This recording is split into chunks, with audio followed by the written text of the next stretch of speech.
Hey, Rideshare Commando here, and what I'm going to do is I'm going to give you the real truth about Lyft versus Uber. Now, this isn't going to be just some opinion piece that, somebody's throwing out there like, well, I prefer Lyft one. No, it's not going to be that. I've done empirical analysis of this, and I'm just breaking it down simply for you to make it easier for you. So, let's take a look at the top.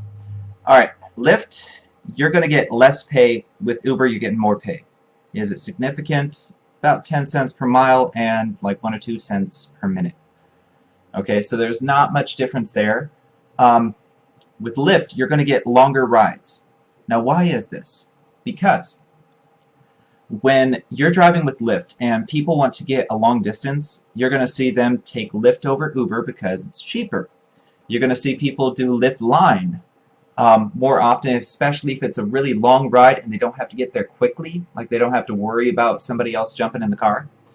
And that's because Lyft line is the cheapest out there, period. So you're going to get longer rides. Now, what does this mean? This means that the short and skinny of it is when you get longer rides, that means you're hitting the freeway or you're getting longer distances, which means you get more pay, which means technically on longer rides you get more money with Lyft than Uber. I do this all the time. I do a lot of urban driving. I drive to the boonies and I hit the freeway quite a bit. And I do that so much more often, about 2 times more often with Lyft than Uber. And that's being conservative. It's probably closer to 3 times, depending on which week it is. But bare minimum, the math that I've done, Lyft, you get twice as long rides, twice as often.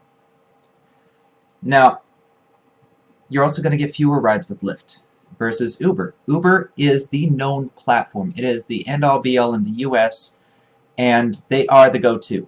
So, yeah, you're going to get more rides with Uber if you're doing a lot of city driving or whatnot, or if you're trying to get those boosts, then Uber is probably the better bet for you. But if you want to maximize your earnings, you need to switch between both, and there are certain times of day that you need to be going with Lyft. And I'm going to cover that in another video over here. If the link's not there yet, don't worry, give it a couple days. I'm doing at least 1 or 2 videos every single day. So the link will be there, right where I pointed. Now, let's look at the passengers. So with Lyft, you get better clients.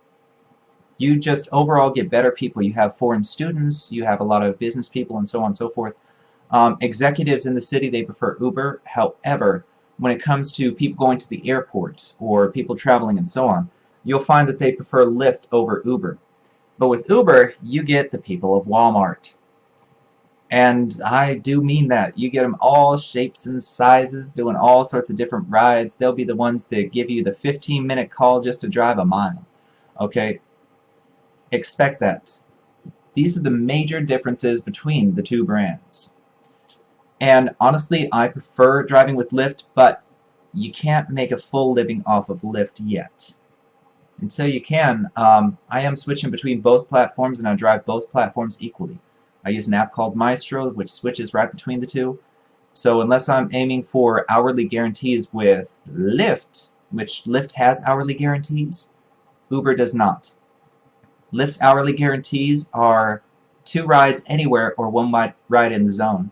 And Uber's guarantees, well, if you're in the zone at a certain specific time, certain specific place, then you can earn up to 1.3 times.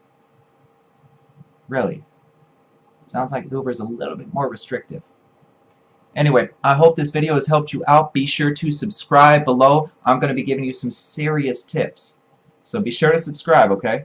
And I will catch you guys tomorrow, because I'm off driving.